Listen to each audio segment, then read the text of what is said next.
தம்பி, நான் கூட என்னவோ நினைச்சேன். ஆனா அழகா தூக்கிட்டு வந்துட்டியப்பா. ஏ பாட்டி, தூக்கிட்டு வந்து யாருன்னு நினைச்ச? எங்க பெரிய முதலாளி. அவரால இது கூடவா முடியாது? நீ வேற ஏதாவது செய்யணும்னாலும் சொல்லு, அதையும் டக்குன்னு செஞ்சு முடிச்சிருவாரு. தம்பி தூக்கிட்டு வந்ததே பெரிய பரிகாரம். இதுல வேற என்ன செய்யறதுக்கு இருக்கு? அதனால அந்த பிள்ளை தாலிலையும் நெத்திலையும் அந்த குங்குமத்தை வச்சு விடுப்பா.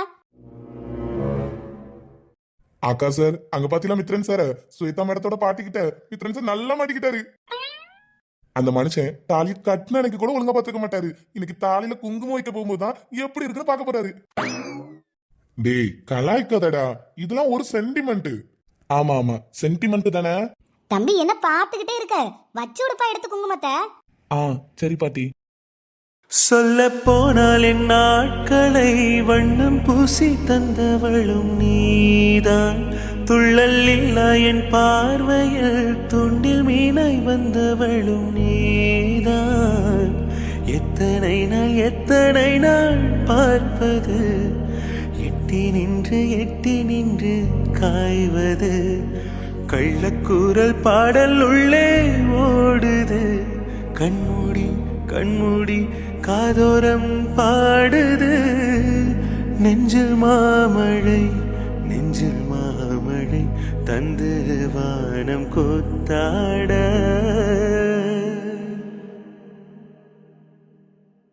தம்பி குங்குமம் வச்சு விட்டுட்டியா? குங்குமம் வச்ச கையோட நீ வாங்கிட்டு வந்த மெட்டியையும் அந்த பிள்ளை கால்ல போட்டு விடு. அதான் கோயில் சந்திதானத்துக்கு வந்தாச்சே.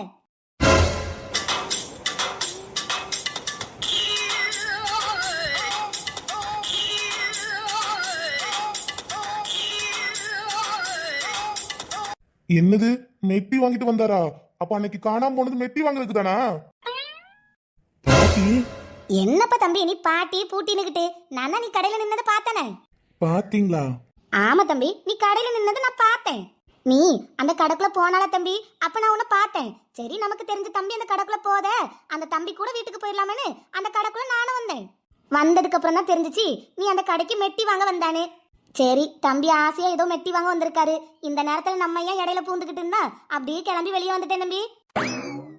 அடப்பாவி. எடி பிரியா, குட்டி பிரியா ரெடி ஆகுதுன்னு சொன்ன. ஆனா போற போக்க பார்த்தா குட்டி பிரியா குட்டி மித்ரன் ரெண்டும் ஒன்னா ரெடி ஆயிரும் போலயே.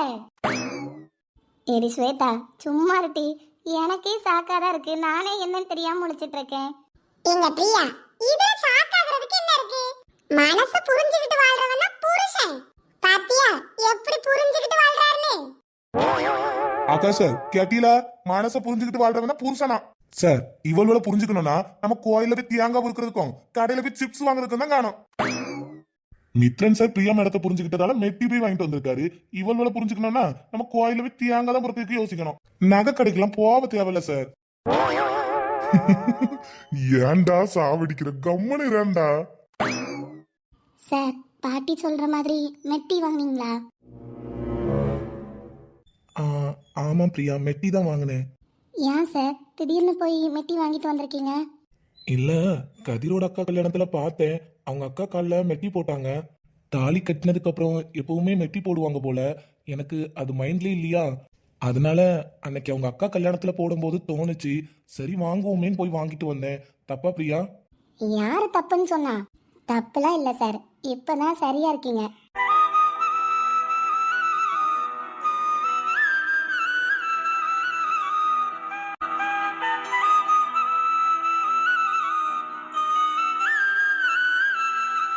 என்ன தம்பி, போட்டுறீல மெட்டிய? என்ன தம்பி கம்முன்னு இருக்கீங்க? அம்மியா இருந்ததெல்லாம் தேடுறீல? அதெல்லாம் நீ கல்யாணத்தன்னைக்கே தேடி இருக்கணும். அததான் நீ அன்னைக்கு தேடாம விட்டுட்டிய. அதனால கீழே உட்காரு, உன் மடி மேல காலை தூக்கி வைப்பா. மெட்டி போட்டு விடு. மடி மேல காலை தூக்கி வைக்கணுமா? பாட்டி, அது எப்படி மடி மேல காலை தூக்கி வைக்க முடியும்? அதுக்கு அவங்க எப்படி பாட்டி ஒத்துக்குவாங்க? அந்த தம்பி அது பாட்டுக்கு உட்கார்ந்தாச்சு கீழே மெட்டி போடுறதுக்கு. இவ எப்ப ஒத்துக்குவாவ, எப்படி ஒத்துக்குவாவன்னு இப்ப கேட்டுட்டு இருக்கா. அம்மாடி காலை கொடு, தம்பி மெட்டி போட்டு விடட்டே. சரி பாட்டி. இவரும் பாட்டி முன்னாடி எனக்கு மெட்டி போட்டு விடணும்னு தான் நினைக்கிறாரு போல. முதல்ல ஆசையா மெட்டி வாங்கிட்டு வந்திருக்கீங்க. என்னால் ஏற்றுக்கவே முடியல சார், நீங்கள் இந்த அளவுக்கு யோசிச்சிருப்பீங்கன்னு. இதெல்லாம் பார்க்கும்போது மனசுக்கு ரொம்ப சந்தோஷமா இருக்கு சார். எல்லாத்தையும் விடவும் பாட்டி போட்டு விடுன்னு சொன்ன அடுத்த நொடியே நீங்கள் கீழே உட்காந்துருக்கீங்க. என்னால் உங்களை புரிஞ்சிக்கவே முடியலை சார். நீங்கள் எதை நினச்சி இதை பண்ணீங்கன்னு எனக்கு சத்தியமாக புரியலை. ஆனால் நீங்கள் பண்ண விஷயம் மனசுக்கு ரொம்ப சந்தோஷமாக இருக்குது.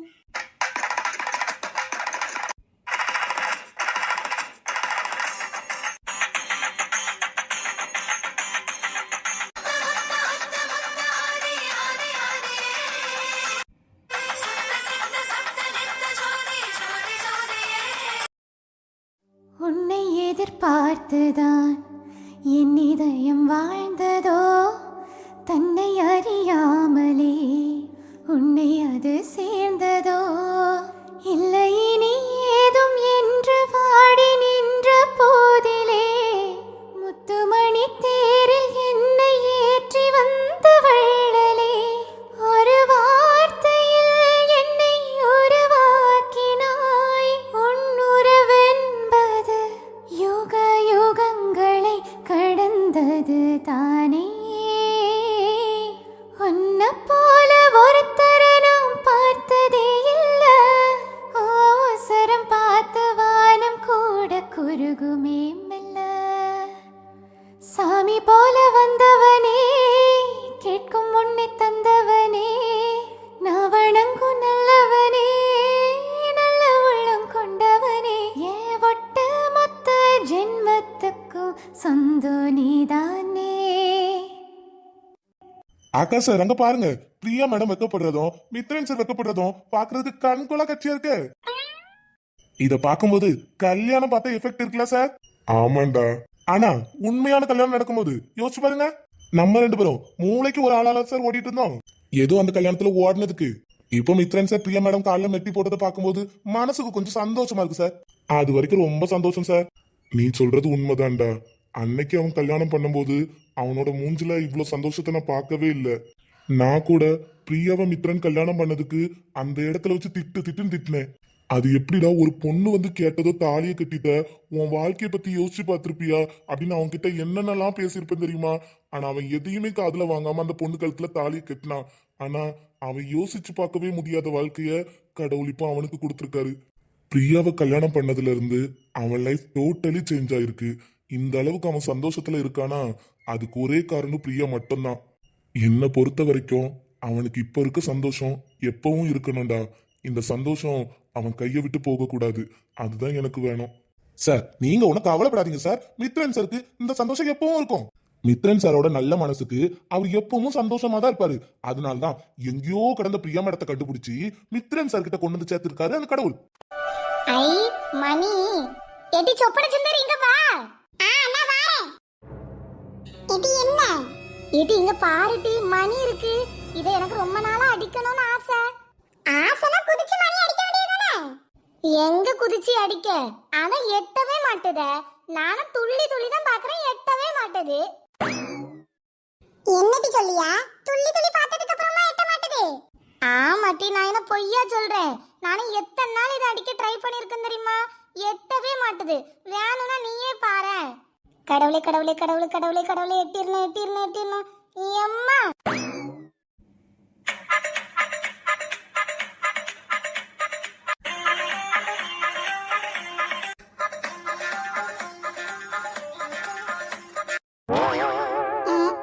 வேலங்கிச்சு போ, இப்போதைக்கு தொட்டு விட மாட்டா. ஏடி, நானும் அததானே உன்கிட்ட சொன்னேன். ஆல்ரெடி நான் இதை ட்ரை பண்ணி பார்த்திருக்கேன்.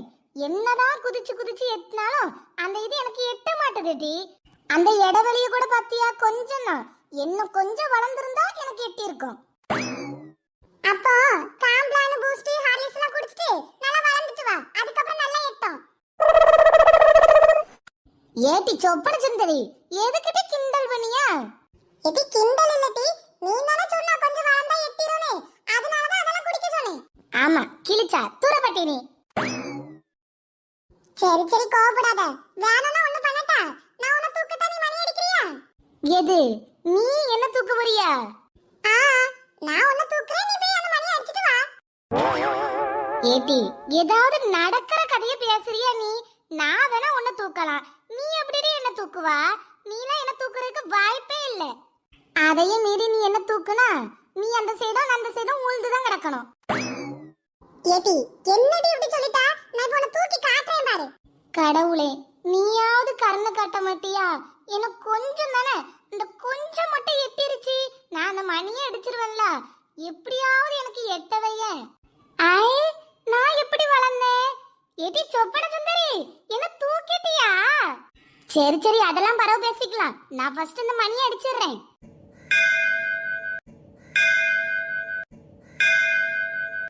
ஐ, நான் ஆசைப்பட்டதை செஞ்சுட்டேன். எடி சொப்பன சுந்தரி, ரொம்ப தேங்க்ஸ் டி. எடி, என்னடி நீ கீழே நிக்க? நீ என்ன தூக்கிட்டு இருக்கன்னு நினைச்சா நீ என்ன அங்க நிக்க? அப்ப என்ன யாரடி தூக்குனா? ஒருவேளை ஆகாயத்துல பறந்துட்டு இருக்கணும். ஆமாடி, ஆகாயத்துல பறந்துட்டு இருக்கா. கடவுள் உன்னை பறக்க வச்சிட்டு இருக்காரு. அதனால பறந்து போய் மலையில இருந்து குதிச்சிரு. ஒழுங்கா கீழே குனிஞ்சு பாருடி.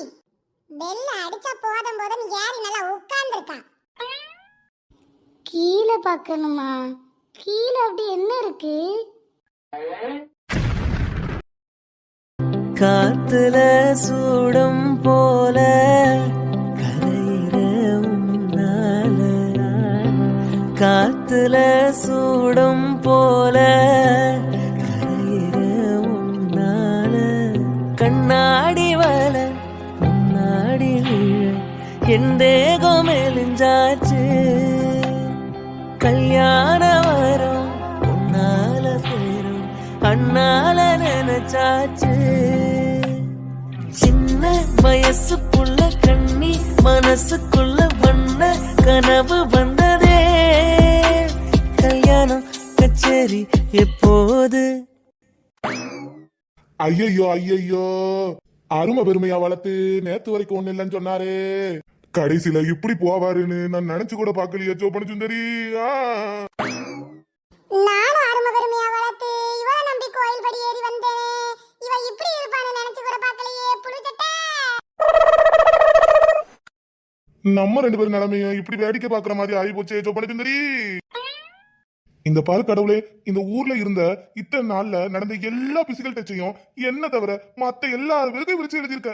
புழுச்சட்டை, அது என்ன டச்சில வருது? அதுக்கும் உனக்கும் டச்சே கிடையாது, வாய முடு. அக்கா சார், போதும் போதும், எம்புட்டு நேரம் மித்ரன் சார் தூக்கிட்டு வந்து பரிகாரத்தை நிறைவேற்றினாரு, நீங்க தூக்கிட்டு கீழே போய் பரிகாரத்தை நிறைவேற்ற புரியல. முதல்ல இறக்கி விடுங்க சார். என்ன கீழே இறக்கி விடுங்க. இந்த இறக்கி விடுறேம்மா. ஆமா, என்ன எதுக்கு நீங்க தூக்குனீங்க? அதானே, இன்னும் கேள்வி கேட்கலன்னு நினைச்சிட்டேன், கேட்டுட்டாங்க சார், பதில சொல்லுங்க. டி சும்மா அத நீங்க சும்மா இருக்கலையே, அதுக்குதான் கேள்வி கேட்காத. உங்ககிட்ட தான் கேக்குறேன், என்ன எதுக்கு தூக்குனீங்க? அதுக்கு பதில சொல்லுங்க. ஏய், நீ தானே கோயில் மணி அடிக்கணும்னு ஆசைப்பட்ட, அவளை தூக்க சொன்ன, அவளால தூக்க முடியாது. சரி, நமக்கு தெரிஞ்ச பிள்ளையாச்சே, நம்ம தூக்கி விட்டு கோயில் மணி அடிக்க வைக்கலாமேனு தூக்கி விட்டேன். இதுல என்ன தப்பு இருக்கு? அது எப்படி? நான் ஆசைப்பட்டேனே என்ன அடிக்க வச்சேன்னு சொல்றீங்க? அங்கதான் ஒரு ஆயா இருக்கு, அதுவும் கோயில் மணி அடிக்கிறதுக்கு ஆசைப்படுது, அது தூக்கிட்டு வந்து அடிக்க வச்சிருவீங்களா? இது ஒரு நல்ல கேள்வி சார், பதில சொல்லுங்க, பதில சொல்லுங்க. ஆயா ஆசைப்பட்டாலும் நிறைவேற்றுவோம், நீ நினைக்கிற மாதிரிலாம் ஒன்னும் நான் கிடையாது. ஓ அப்படியா? எங்க ஊர்ல நிறைய கிழவிங்க கோயில் மணி அடிக்க முடியாம தான் உட்கார்ந்துருக்குங்க. அது ஒன்னத்தையும் லைன் பை லைனா கூட்டுவாரு. ஒருத்தரையா தூக்கி தூக்கி விட்டு அதை அடிக்க வச்சு இறக்கி விடுங்க. என்ன இந்தம்மா போனா போதுன்னு உன் ஆசையை நிறைவேற்றலான்னு தூக்கி விட்டா ஸ்டீல் பாடின்னு பாராட்டாம ஆயாக்களை கூட்டு வருவாளாம. ஸ்வேதா மேடம், எங்க ஆக்கா சார் பத்தி நீங்க என்ன நினைச்சிட்டு இருக்கீங்க? வேற வேற அவர் காமெடி பண்ணிட்டே இருக்கீங்க. ஆக்கா சார், இதெல்லாம் தூக்கி மணி அடிக்க வச்சது தப்பு சார், மணியை கலத்தி தலைமலை போட்டுக்கணும். ஆமா, இவங்க அப்படியே வந்து தூக்குவாங்கன்னு நாங்க நின்னுட்டு இருந்தோம். பண்ணது வீண் வேலை, இதுல வியாக்கியானம் வேற. சார், போனா போதுன்னு தூக்குனா எவ்வளவு வாய் பேசுறது பத்தில சார் இது. டேய் விடுடா, விடு பாத்துக்கலாம். விடு பாத்துக்கலாமா? ஆக்கா சார், இவ்வளவு கழுவி கழுவி ஊத்துறாவ, இதெல்லாம் கேட்ட பிறகு உங்களுக்கு கோவம் வரல? டேய், அவ ஒரு செகண்ட் என்ன பார்த்த பார்வை வேற மாதிரி இருந்துச்சு, இப்ப திட்டினது வேற மாதிரி இருக்கு. எனக்கு அவ பார்த்த பார்வை மட்டும் தாண்டா மைண்ட்ல நிக்குது, அவ திட்டுற திட்டு ஒண்ணு கூட மைண்ட்ல ஏறல. ஐயோ, அல்வ பெருமையா வளர்த்து 5 நிமிஷத்துல ஆஃப் ஆயிட்டாரு. டேய் வினோத், வேணாண்டா, கம்மன் இருடா, மனசுக்குள்ள ஒரு ஃபீலிங்ஸ் இருக்கு, அத புலம்பிய வீணாக்காத. சார், ஃபீலிங்ஸ் வந்ததெல்லாம் கரெக்ட் தான், ஆனா அந்த ஃபீலிங்ஸ் நிலைச்சு நிக்கணுமே. ஸ்வேதா மேடம் கழுவி ஊத்துனதை பார்த்தா இந்த ஃபீலிங்ஸ் நிலைச்சு நிக்குமானே தெரியலையே. என்ன சிரிக்கிறாரு ஆகாஷ? ஐயோ கடவுளே, அவரு ஒருத்தர் கனவுலகத்துல இருக்காரு, இவரு ஒருத்தர் கனவுலகத்துல இருக்காரு. என்ன நடக்க போகுதுன்னே தெரியலையே. மொத்தத்துல எனக்கு மட்டும் தான் ஒண்ணும் நடக்க மாட்டேக்கோ. இவ என்னன்னா இன்னும் நம்மள வச்சு காமெடி பண்ணிட்டு இருக்கா. எனக்கு தெரிஞ்சு கடவுளா பாவப்பட்டு எனக்கு பிசிக்கல் டச் பிளான் பண்ணாலும் இவ என்ன தூக்கிட்டு போய் காய வைக்கதான் நினைப்பாளாட்ட இருக்கு. வாழ வைக்க நினைக்க மாட்டா. பிரியா, ஆ சார். நானும் ரொம்ப நேரமா ஒரு விஷயம் யோசிச்சுக்கிட்டே இருக்கேன். இந்த சாரி எங்கேயோ பார்த்த மாதிரி இருக்கு. எங்கேயோ பார்த்த மாதிரி இருக்குன்னா கோயில்ல ஏதாவது கட்டியிருந்த பொண்ணை பாத்தீங்களா? ஐயோ பிரியா, அப்படி இல்ல. என்னோட லைஃப்ல ஏதோ ஒரு இன்சிடென்ட்ல இந்த சாரி கிராஸ் ஆன மாதிரியே தோணுது. சார் அது இன்சிடென்ட் இல்ல, ஆக்சிடென்ட். ஆக்சிடென்ட்ல கனெக்ட் ஆன மாதிரி தான் உங்களுக்கு இருக்கணும். ஆக்சிடென்ட்லியா? ஆமா சார், ஆக்சிடென்ட்ல தான். நீங்க கல்யாணம் பண்ணதே ஆக்சிடென்ட் தானே? ஏ பிரியா, அப்படி சொல்லாத பிரியா. அதான் இப்ப எல்லாம் சேஞ்ச் ஆயிருச்சுல்ல. சார் என்னதான் சேஞ்ச் ஆனாலும் நடந்தது ஆக்சிடென்ட் தானே சார்? சரி ஓகே, அப்போ உன் மனசுல இது வரைக்கும் அது ஆக்சிடென்டா தான் இருக்கா? அது எனக்கு தெரியல சார். அதுக்கான ஆன்சர் இன்னும் என்னாலே கண்டுபிடிக்க முடியல. சரி அதெல்லாம் விடு. இந்த சாரிக்கும் அந்த ஆக்சிடென்ட்டுக்கும் ஏதோ சம்பந்தம் சொல்றிய. இந்த சாரிக்கும் அந்த ஆக்சிடென்ட்டுக்கும் என்ன சம்பந்தம்? அப்போ அது ஆக்சிடென்டா? ஏம்மா, ஏதாவது ஒரு முடிவுக்கு வா. நான் அப்படி சொன்னா இப்படி கேக்குறேன், இப்படி சொன்னா அப்படி கேக்குறேன். சரி சரி, நீங்க கன்ஃபியூஷன் ஆகாதீங்க. நானே சொல்றேன். இந்த புடவைய நம்ம 2 பேருக்கும் கல்யாணம் நடந்துச்சுல்ல, அன்னைக்கு நான் கட்டியிருந்தேன். ஓ அப்படியா? அன்னைக்கு இந்த புடவை தான் கட்டியிருந்தியா? அதான் எங்கேயோ பார்த்த மாதிரி இருக்கேன்னு நினைச்சேன். அப்போ இப்போ சொல்லுங்க சார், ஆக்சிடென்ட்ல கட்டின புடவை ஞாபகம் இருக்கு தானே? பிரியா, அது விடு பிரியா. ஆக்சிடென்ட்னு சொல்லாத. அன்னைக்கு கல்யாணம் நடக்கும்போது நான் அந்த சாரியை நான் கவனிக்கல. ஆனா ஏதோ ஒரு இடத்துல பார்த்த மாதிரி எனக்கு தோணிக்கிட்டே இருந்துச்சு. நீ இப்ப சொல்லிதான் எனக்கு ஞாபகமே வருது கல்யாணத்துல கட்டியிருந்த சாரின்னு.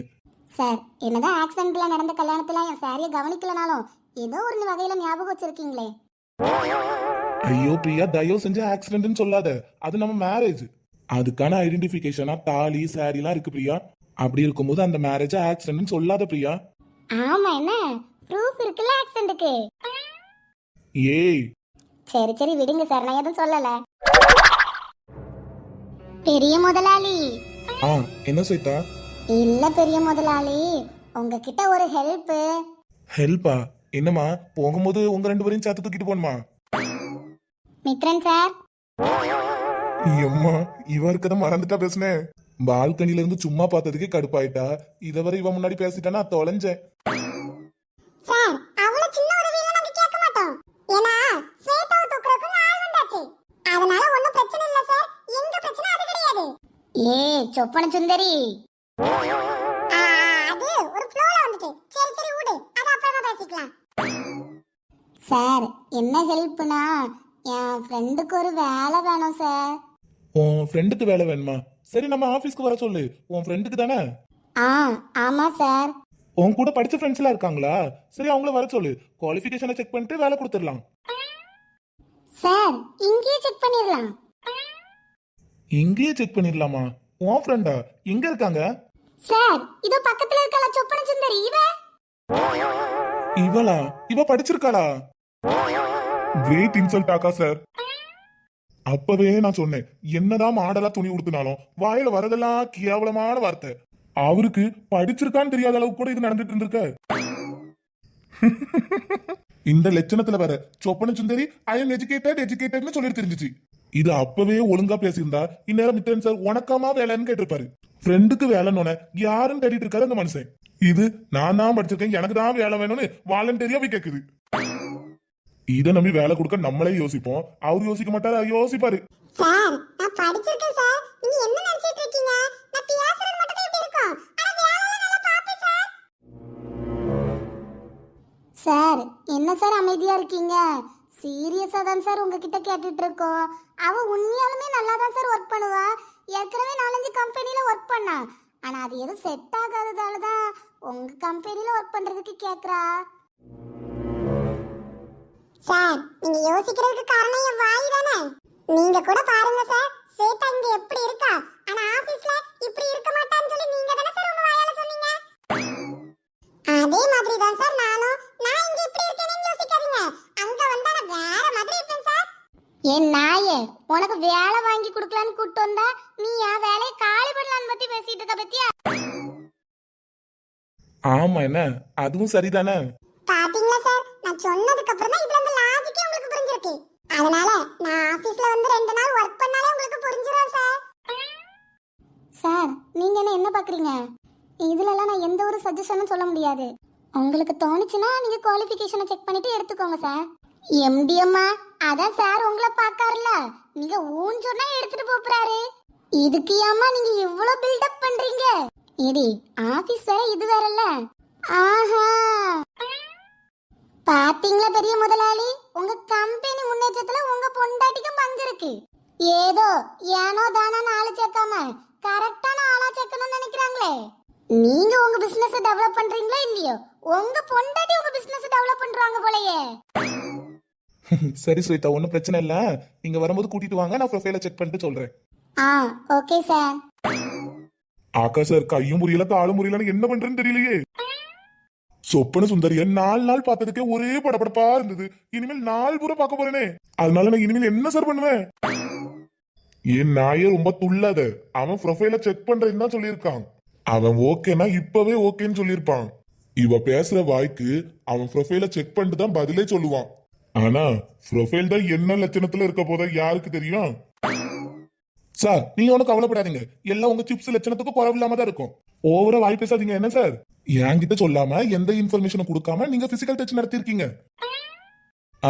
அவங்களுக்கு ஆசையா இருக்குமா, உடனே உங்க தூக்கி அந்த கோயில் மணி அடிக்க வைக்கலாம். நான் போனா போது நாங்க உங்களுக்கு சப்போர்ட் பண்ணிட்டு வந்தேன் பாத்துக்காங்க. அந்த புள்ள சொன்ன மாதிரி அங்க ஒரு ஆயா நின்னுட்டு இருந்துச்சு. அந்த ஆயா மணி அடிக்க ஆசைப்பட்டுச்சுன்னா நீங்க தூக்கி போய் மணி அடிக்க வைப்பீங்களா? டேய் போங்க சார், அந்த பிள்ளை ஆனா கரெக்டா தான் கேட்டுச்சு. நானும் போனா போதுன்னு தான் நம்ம ஆகாச மானத்தை வாங்க கூடாதுன்னு சப்போர்ட் பண்ணேன். அதனால இந்த மாதிரி என் சொப்பன சுந்தரி எல்லாம் டிமெரிட்டா பேசுனீங்க, அவ்வளவுதான் சார் நான் டென்ஷன் ஆயிருவேன். அட பாவி, ஒரு பிள்ளைக்காக மொத்த மானத்தையும் கப்பல் ஏத்திட்டானே. சார் மைண்ட் வாய்ஸ் வெளியே கேக்குது, கப்பல் ட்ரெயின் எல்லாத்துலயும் ஏத்துவேன். போதும்டா சாமி, உன் சொப்பன சுந்தரி அங்க உட்கார்ந்துருக்கா, போய் பாரு.